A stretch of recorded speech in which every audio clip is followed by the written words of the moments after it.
이 세상에서 제일 무서운 생각은 무엇일까요? 이 세상에서 제일 무서운 생각이 뭘까? 이 세상에서 제일 무서운 생각은 나의 아들과 딸이 예수님을 안 믿는 것입니다. 이 세상에서 제일 무서운 생각은 나의 자녀들이 예수님을 모르는 것이에요. 예수님을 모르는 것이 제일 무섭습니다. 사실 이 생각은 나의 아들과 딸에게 뿐만 아니라 나의 자녀들뿐만 아니라 누구나 예수님을 모르면 제일 무서운 상황이 될 것입니다. 왜냐하면 우리가 예수님을 모르면 영원한 지옥을 알게 됩니다. 물론 제가 지옥을 가기 싫어서 지옥이 너무 무서워서 예수님을 믿는 것은 아니지만 그러나 예수님을 안 믿는 사람들에게는 이것이 사실이 될 것입니다. 저는 예수님이 나를 살려주셔서 나를 구원하셔서 저는 예수님을 믿습니다. 예수님 나를 위해 나의 죄값을 갚으셔서 예수님이 나를 위해 십자가에 못 박아 죽으셔서 그래서 나는 영원한 천국에서 영원히 주님과 함께 사는 줄 믿습니다.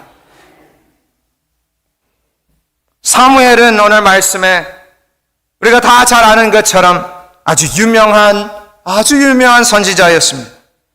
하나님의 백성이 아주 좋아했던 선지자였고 사무엘은 지혜롭고 아주 성실한 선지자였습니다. 그런데 오늘 말씀에 보시면 1절에서 3절까지의 말씀 보시면 이렇게 나와 있습니다. 사무엘이 늙음에 그의 아들들을 이스라엘 사사로 삼으니 장자의 이름은 요엘이요 차자의 이름은 아비야라. 그들이 브엘세바에서 사사가 되니라. 그의 아들들이 자기 아버지의 행위를 따르지 아니하고 이익을 따라 뇌물을 받고 판결을 굽게 하니라. 안타깝죠.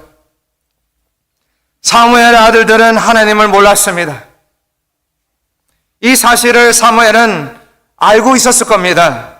아버지로서 너무너무 힘들었을 거예요. 자기 아들들이 하나님을 몰라서 마음 아파했을 겁니다. 그런데 이것은 그 구약시대뿐만 아니라 오늘날에도 일어나는 일입니다. 그 제사장의 아들들, 또 오늘날 목사의 자녀들, 또는 영어로는 이런 말까지 나와 있잖아요. PK들. PK가 무슨 뜻인지 아시나요? 맞습니다. 들렸습니다. Pastor's Kids이잖아요. 왜 PK라는 말이 나올까? 왜냐하면 Pastor's Kids에 stereotype, 고정관념이 생긴 겁니다. 걔는 PK야. 그러면 다 알아듣는 거예요. 보통 PK라고 하면 말을 안 들어요. 교회 안에서. 아주 rude하고 아빠가 목사니까 또는 아빠가 담임 목사라면 아빠가 boss이라고 착각하고 다니잖아요. 그런데요, 조금 더 우리가 깊이 생각해 보면 이 아이들의 잘못이 아닙니다. PK의 이 아이들의 잘못이 아니에요. 목사 자녀들의 문제가 아니라 집안 문제입니다. 패밀리 문제잖아요. 아빠가 교회에서는 아주 열정 있게 설교를 하잖아요. 교회에서 아주 거룩한 척도 하고 교회에서는 아주 착하고 사람들에게 사랑스럽게 대하는데 그런데 집에서는 완전 반대입니다. 집에 있지도 않습니다. 집에만 오면 피곤하다고 바로 방에 들어가서 처박혀 있습니다. 입만 벌리면 불만 불평합니다. 저희 아내 아멘? 저는 너무 부족합니다. 제 아이들은 그것을 아직 몰라요. 제가 완벽하다고 생각합니다. 저희 아이들은. 저를 쳐다보고 지금 아이들은 배우고 있어요. 배우고 있잖아요. 그런데 사실은 나도 예수님이 필요합니다. 저는 그것을 저희 아들과 딸에게, 저희 자녀들에게 그것을 보여주고 싶습니다. 나를 바라보지 말고 예수님을 바라봐라. 그래서 저도 제 아이들에게 억지로 믿어라, 죄책감까지 주면서 믿어야 된다, 초코파이 주면서 예수님을 믿어야 된다, 다 해봤습니다. 그런데 결론은 억지로 믿게 할 수 있나요? 못해요. 억지로 못해요. 예수님을 억지로 믿게 못하니까 저는요, 세 가지를 할 수 있는 것을 생각해 보았습니다. 첫 번째는요, 말씀대로 살라고 노력하자. 아멘. 말씀대로 살라고 노력하자. Live by the word. 두 번째, 자녀들을 위해 기도하자. 아멘. 예, pray for our children입니다. 그리고 마지막 세 번째는 주님을 기다리자. 주님을 기다리자. Wait upon the Lord입니다. 저는 이 세 가지를 생각하면서요, 첫 번째가 제일 힘들겠다라고 생각했습니다. 왜냐하면 오직 예수님만이 완벽하게 말씀대로 살았잖아요. 예수님만이. 그러나 그래도 우리가 말씀대로 살라고 노력은 할 수 있습니다. 아멘? 노력은 할 수 있어요. 그리고 기도도 할 수 있습니다. 두 번째죠, 우리 자녀들을 위해 기도는 할 수 있잖아요.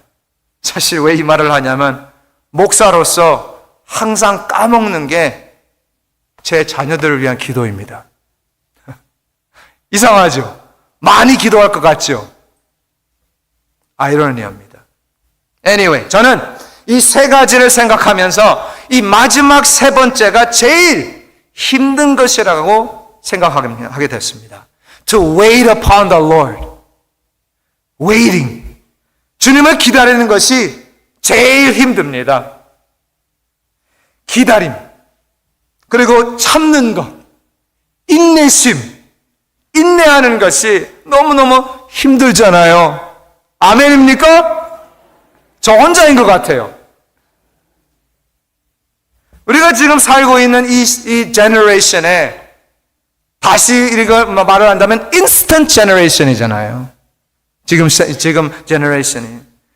옛날에는 제가 어렸을 때 기억으로는 어머니가 갈비찜을 만들어 주신다면 하루 종일 걸려요.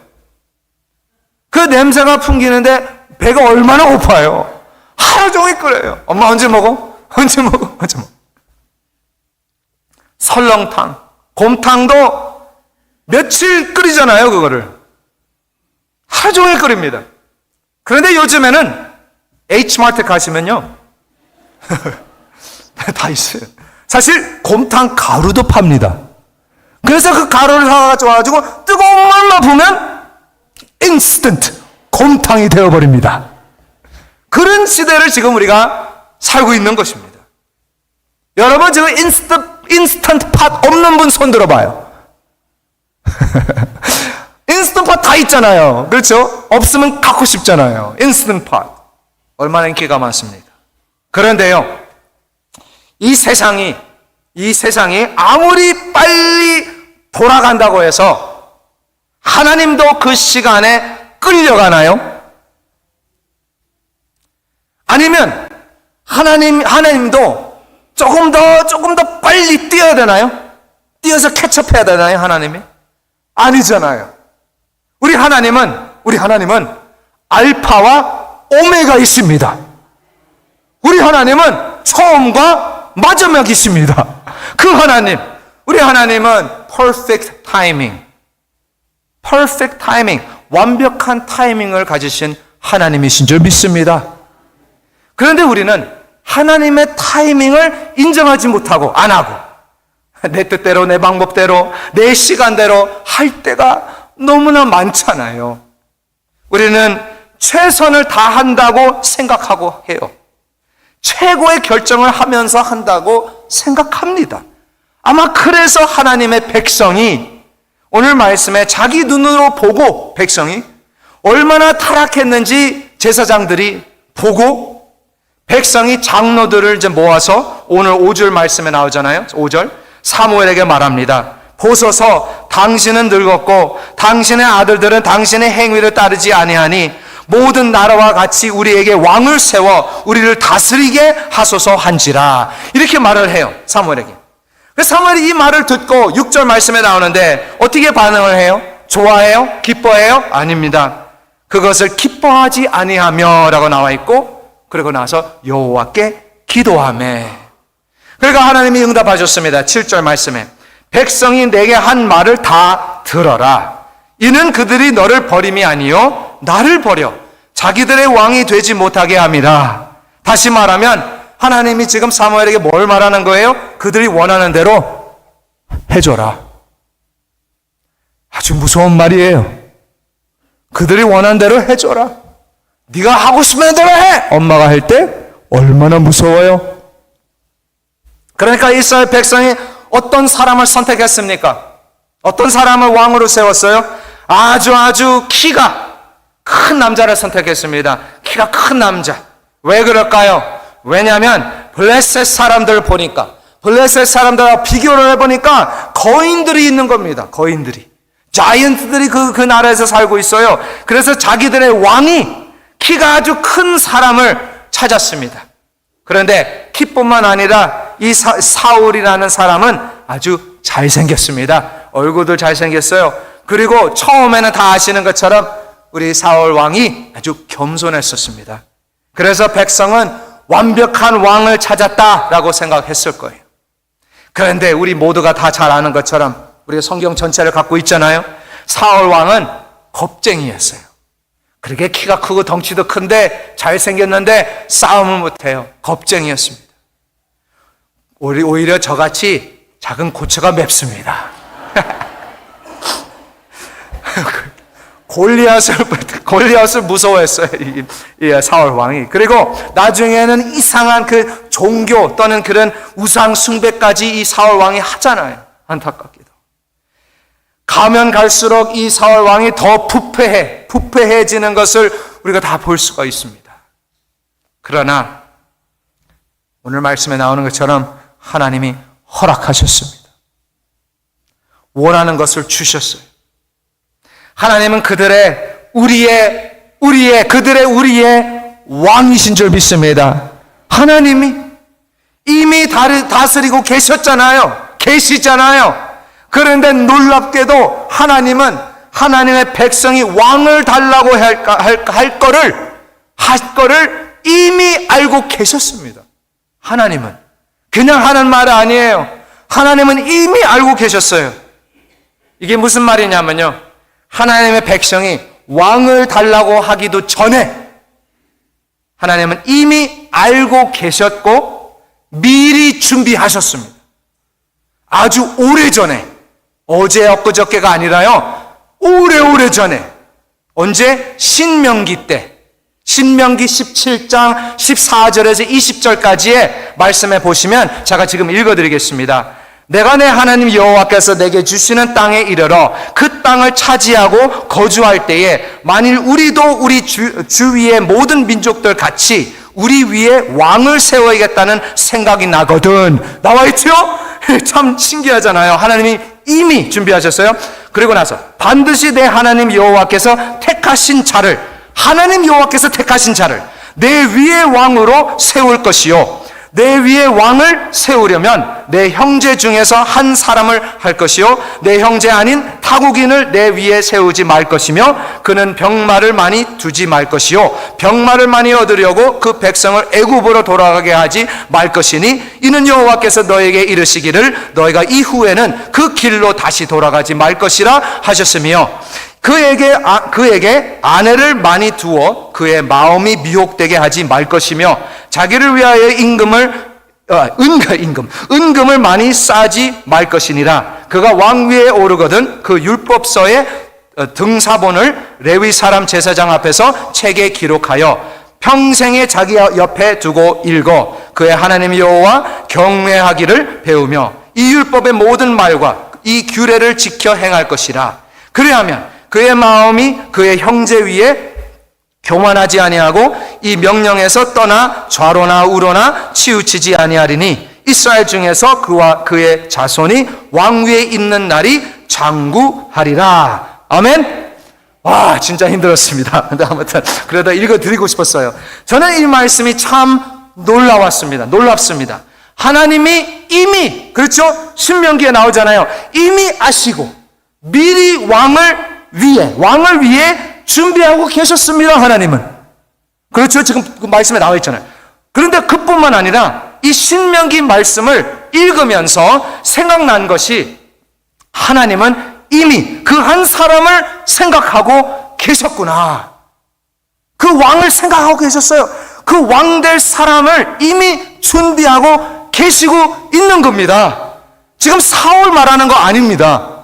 하나님은 이미 준비하고 있었던 거예요. 다시 말하면 하나님은 이미 알고 계셔서 미리 준비하고 계셨는데 하나님의 백성은 하나님을 무시하고 자기 생각들, 자기 방법대로 그리고 자기 시간대에 왕을 세웠잖아요. 사울 왕을. 키가 크고 잘생겨가지고. 하나님은 이미 다윗을 생각하고 계셨어요. 이미 생각하고 있었어요. 그런데 다윗이 준비가 조금 덜 됐나 봐요. 타이밍이 아직 안 맞았나 봐요. 아직 어린 소녀였었잖아요. 그러니까 조금만 더 기다렸으면 하나님의 백성이 몇 년 조금 더 기다렸으면 하나님이 이미 미리 준비하신, 하나님이 직접 준비하신 왕이 세워졌을 텐데. 그런데 백성은 하나님을 기다리지 못했습니다. 당장 필요했습니다.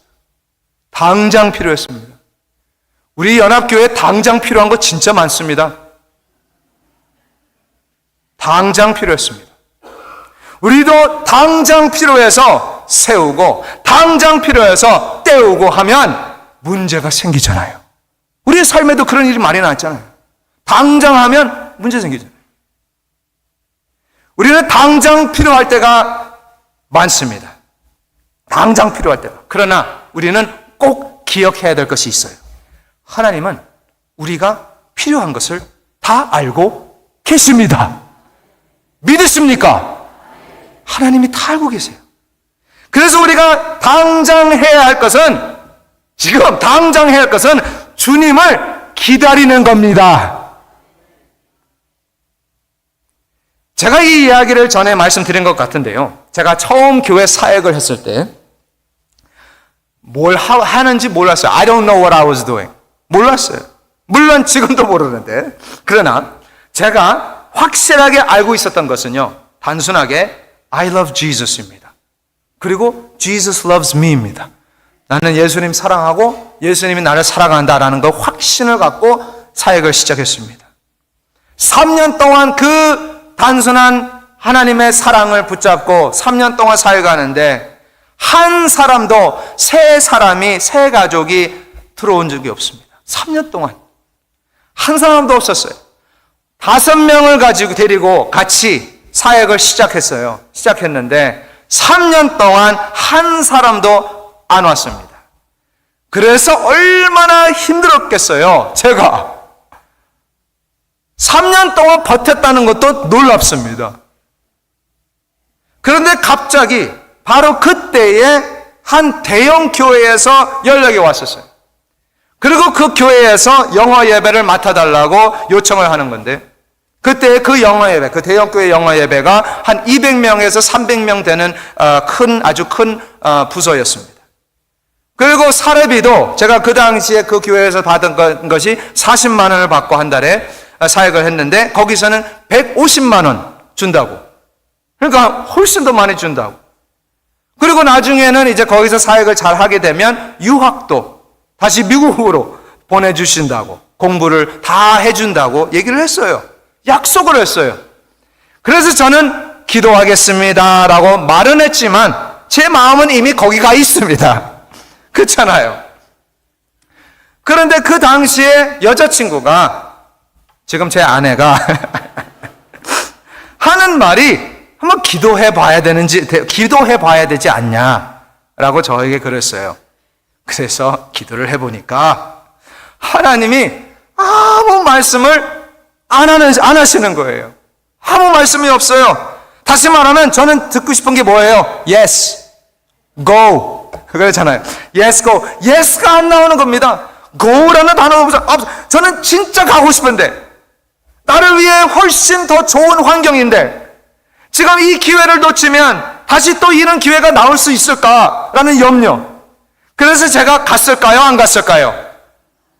아시죠? 모르시는 분들은 갔을 겁니다 라고 할 거예요. 안 갔습니다. 완전 바보 아닌가요?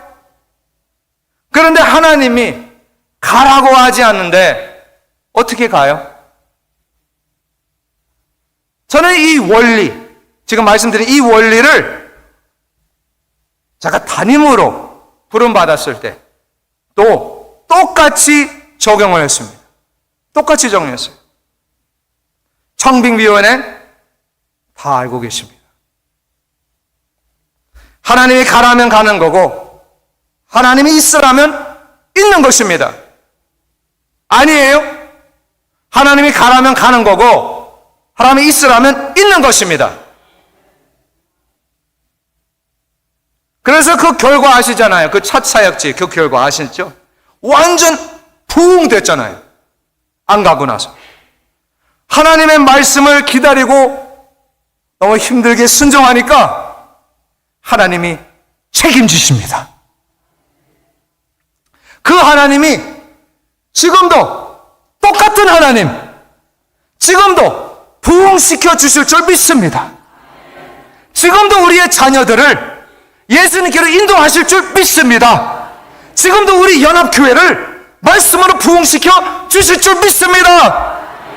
우리는 주님을 기다리는 자입니다. 갑자기 무슨 일이 일어나면 제일 먼저 하는 것이 문제 해결이 아니라 주님을 기다려야 하는 줄 믿습니다. 주님을 기다려야 됩니다. 영어로는 be still. 가만히 있어라. Be still. 그리고 저하고 같이 여러분들도 이 세 가지를 적용했으면 좋겠습니다. 저는 적용을 잘 안 드려요.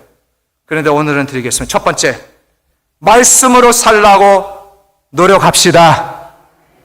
두 번째, 매일마다 기도합시다. 세 번째, 우리 주님을 끝까지 기다려 갑시다. 아멘. 우리가 이렇게 산다면, 이 세 가지를 이렇게 산다면 우리의 왕이신 예수님이 100% 책임지실 줄 믿습니다. 기도하겠습니다.